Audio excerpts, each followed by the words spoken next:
আজকে আপনারা কি অন্তরে শান্তি পাচ্ছেন?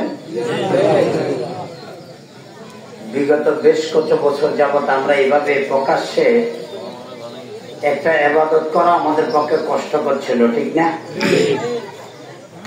যে আল্লাহ আমাদের এই কষ্টটা দূর করে দিলেন, একটা সুন্দর আয়োজন করার তৌফিক দিলেন, সে আল্লাহকে ধন্যবাদ জানাই পড়ছি আলহামদুলিল্লাহ।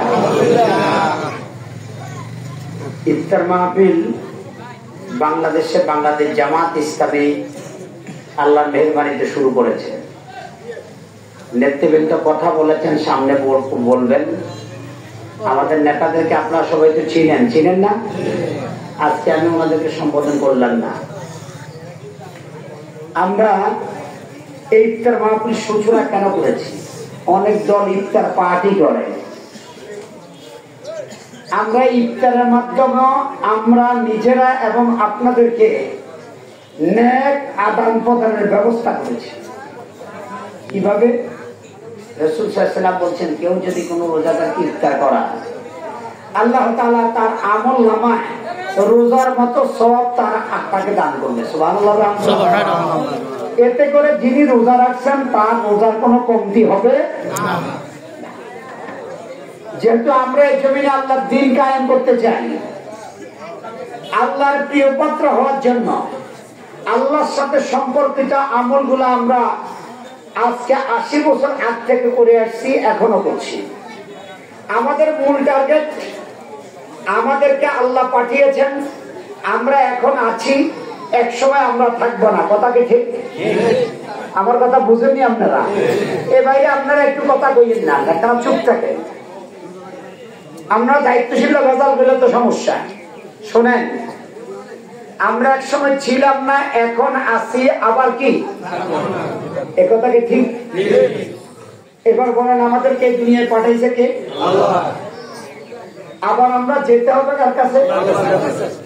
দুনিয়াতে আসার আগে আমরা যে মায়ের পেটে ছিলাম বা মাটিতে ছিলাম বা বীর্যে ছিলাম, তখন এই জমিনে আঙ্গ নেতা নেত্রীর আইন চলছে না আল্লাহর আইন চলছে? সবাই বলেন নাই? আমরা দুনিয়াতে আসার আগে এই দুনিয়াতে কার আইন মেনেছি? আচ্ছা, মরে যাওয়ার পর হইতে এখন কি কোন অঙ্গ নেতার তরিকে আমাদেরকে দাপন করা হবে নাকি আল্লাহর আইন দাপন করা হবে? তাহলে জীবনের আগেও ছিল আল্লাহর আইন, মরার পরে হবে কি আল্লাহর আইন। মাঝখান থেকে কদ্দুর, এ কদ্দুরকে আমরা নেতার আইন মানবো না আল্লাহর আইন? কথা ক্লিয়ার? কথা ক্লিয়ার? বাংলাদেশ জামাত ইসলামী তৈরি হয়েছে এই মাঝখানের জীবনটা যদি আল্লাহর আইন মানি, তাহলে আমাদের দুনিয়ার জীবনও শান্তি হবে, পরকালের জীবনও কি হবে? শান্তি হবে। কথা ক্লিয়ার? বলো হুজুর, আল্লাহর আইন ব্যক্তিগত ভাবে করি, আমরা আবার রাষ্ট্রীয় ভাবে দরকার কি? আমি আপনাদেরকে বলি, এই রোজা যে রাখলাম আমরা, বাংলাদেশে কি সুদ আছে? বাংলাদেশের ব্যাংকগুলো কি সুদ আছে? এই সুদে আমরা জড়িত আছি না নাই?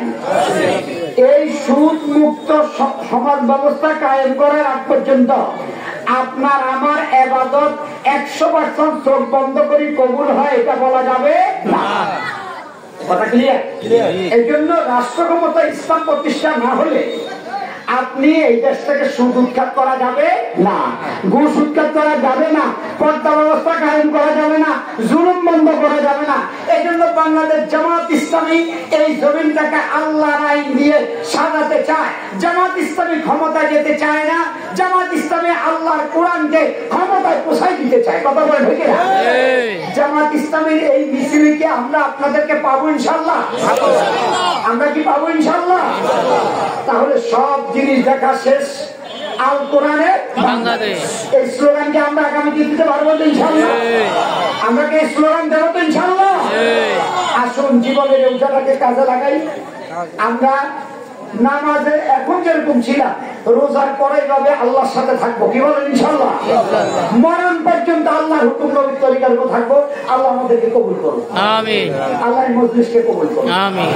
আল্লাহ এলাকাকে দ্বীনের জন্য কবুল করুন, আমিন। এলাকার মধ্যেখানে কবর আযাব মাফ করে দেন, জিন্দাদেরকে আল্লাহ আমল ওয়ালা বানাই দেন। জামাত ইসলামী আপনাদেরকে এই দাওয়াত দেন, আসুন আগামীতে আমরা একবারের জন্য আল্লাহর আইন কায়েমের জন্য সর্বশক্তি নিয়োগ করে আমরা চেষ্টা করি। আল্লাহ আমাদের বুঝার তৌফিক দান করুক। আসসালামু আলাইকুম ওয়া রাহমাতুল্লাহ।